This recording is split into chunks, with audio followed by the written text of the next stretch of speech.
Assalamualaikum warahmatullahi wabarakatuh. Pada pertemuan kali ini kita akan membahas mengenai pola hunian atau pemukiman masyarakat zaman praaksara, serta kaitannya antara pola hunian dengan mata pencarian manusia zaman praaksara. Tujuan pembelajaran. Di slide berikut ini kalian bisa melihat beberapa tujuan yang ingin dicapai setelah pembelajaran berakhir. Pengertian pola hunian. Pola hunian adalah suatu bentuk pemukiman yang dibangun oleh suatu kelompok masyarakat di suatu wilayah tertentu.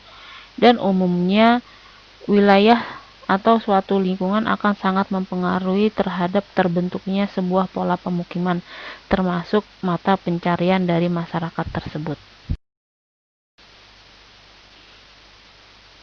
Pola hunian masyarakat zaman praaksara memiliki 3 sifat hunian. Yang pertama adalah berpola nomaden, di mana masyarakatnya masih hidup secara berpindah-pindah dengan mata pencarian utama berburu dan juga mengumpulkan bahan makanan yang ada di alam. Yang kedua, semi-sedenter, yaitu sebuah pola hidup menetap dalam jangka waktu tertentu, akan tetapi masyarakatnya masih sangat tergantung terhadap alam. Mereka biasanya sudah mulai mengenal tempat tinggal sementara seperti tinggal di gua. Kemudian yang ketiga, sedenter, merupakan pola hunian menetap dan masyarakatnya sudah hidup lebih terorganisir di suatu tempat, di mana pada tahap ketiga ini masyarakat sudah mulai mengenal sistem bercocok tanam dan juga memiliki norma serta nilai-nilai adat yang biasa mereka terapkan dalam kehidupan sehari-hari. Berikutnya, ciri khas pola hunian masyarakat zaman praaksara. Nah, jadi pola hunian masyarakat zaman praaksara itu memiliki 3 ciri khas. Yang pertama adalah kedekatan dengan sumber air. Hal ini dikarenakan karena biasanya daerah atau wilayah yang berdekatan dengan sumber air itu merupakan daerah yang menjadi tujuan dari binatang-binatang untuk tinggal di daerah tersebut. Dan juga biasanya daerah-daerah yang berdekatan dengan sumber air itu memiliki lahan yang subur untuk berkembangnya tumbuh-tumbuhan. Nah, di mana keberadaan hewan dan tumbuh-tumbuhan dalam jumlah yang banyak di suatu wilayah itu merupakan daya tarik tersendiri bagi masyarakat zaman praaksara. Karena hewan dan tumbuh-tumbuhan adalah sumber makanan utama dari masyarakat zaman praaksara. Kemudian ciri khas yang kedua adalah kehidupan di alam terbuka. Maksudnya, manusia zaman praaksara pada umumnya memilih untuk bermukim atau menetap di wilayah alam terbuka yang dekat dengan sumber air. Yang ketiga, sedenter. Sedenter merupakan pola hunian menetap dan masyarakatnya itu sudah mulai hidup secara terorganisir di suatu wilayah dalam jangka waktu relatif lama. Pada periode ini, masyarakatnya sudah mulai mengenal sistem bercocok tanam dan juga mengenal adanya norma adat istiadat yang berlaku di dalam kelompoknya. Pola hunian masyarakat zaman praaksara sangat dipengaruhi oleh letak geografis wilayah yang mereka pilih sebagai tempat untuk bermukim. Hal tersebut bisa dilihat dari situs-situs purba yang umumnya banyak ditemukan di sepanjang aliran Sungai Bengawan Solo. Mereka cenderung hidup tergantung kepada alam dengan cara berburu dan juga mengumpulkan bahan makanan yang tersedia. Pada saat bahan makanan yang tersedia di alam mulai menipis, maka mereka akan berpindah mencari ke wilayah yang lain yang lebih banyak menyediakan bahan makanan untuk mereka. Pola kehidupan masyarakat zaman praaksara setiap periodenya memiliki ciri-ciri yang berbeda. Misalnya saja pada masa berburu dan meramu tingkat awal, ciri utamanya adalah mereka sangat tergantung terhadap alam, di mana mereka mengambil dan juga mengumpulkan secara langsung bahan makanan yang ada atau tersedia di alam, yang disebut dengan istilah food gathering. Mereka juga tinggal secara berpindah-pindah. Nah, periode ini diperkirakan berlangsung selama zaman Paleolitikum. Pada periode berikutnya, pada masa berburu dan meramu tingkat lanjut, mereka memiliki pola hidup yang mulai mengalami kemajuan.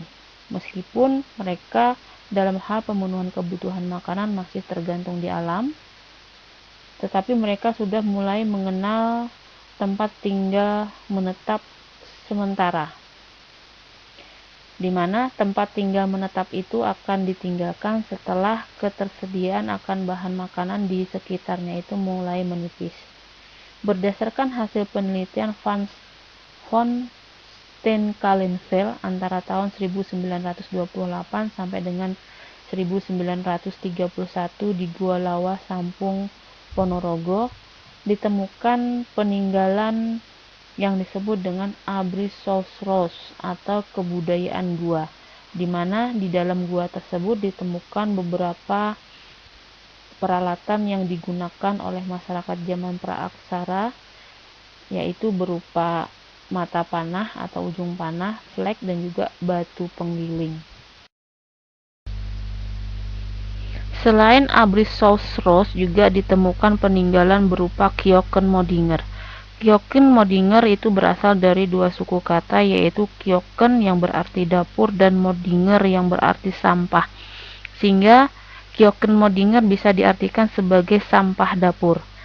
Sampah dapur yang dimaksud di sini adalah sampah berupa kulit kerang, di mana bisa disimpulkan bahwa masyarakat zaman praaksara yang tinggal di pinggiran pantai pada umumnya akan mengkonsumsi kerang ataupun siput dan juga jenis-jenis ikan.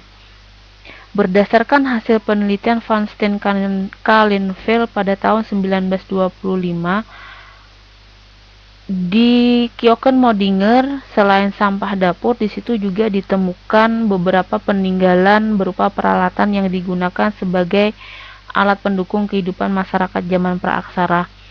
Di antaranya adalah kapak genggam atau pebble, khususnya adalah kapak Sumatera, dan juga anak panah serta mata tombak yang fungsinya adalah sebagai alat untuk menangkap ikan.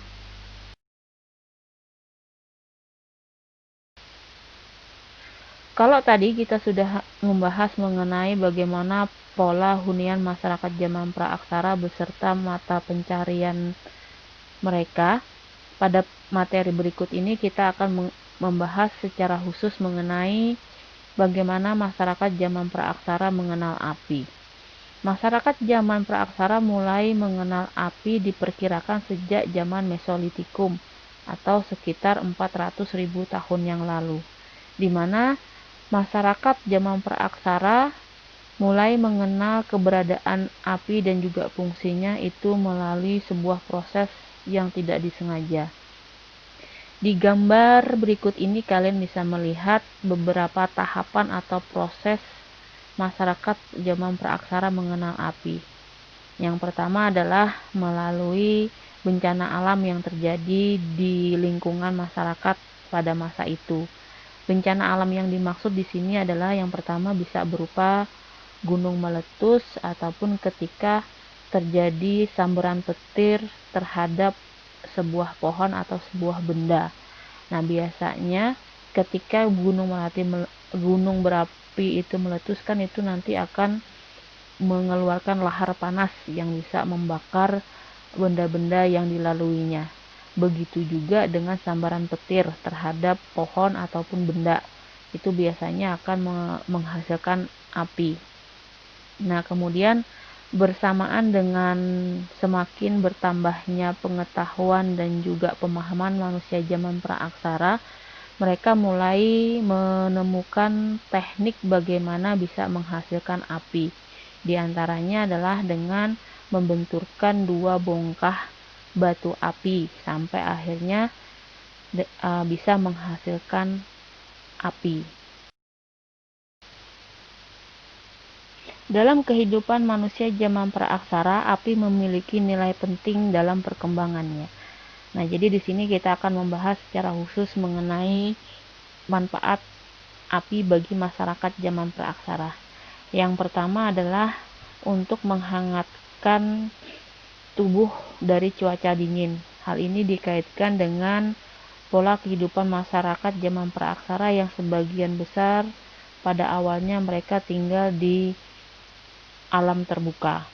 Yang kedua, untuk memasak atau membakar makanan. Nah, jadi pada periode ini mereka sudah mulai mengenal teknik mengolah makanan meskipun dengan cara sederhana. Kemudian yang ketiga adalah untuk menaklukkan alam. Maksudnya di sini adalah berkaitan dengan upaya masyarakat zaman praaksara untuk melindungi diri dari serangan binatang buas. Kemudian yang keempat adalah dijadikan sebagai senjata ketika mereka berperang dengan kelompok yang lain. Kemudian yang terakhir adalah untuk penerangan. Demikian penjelasan singkat tentang materi pola hunian dan juga proses mengenal api bagi masyarakat zaman praaksara. Terima kasih atas perhatiannya.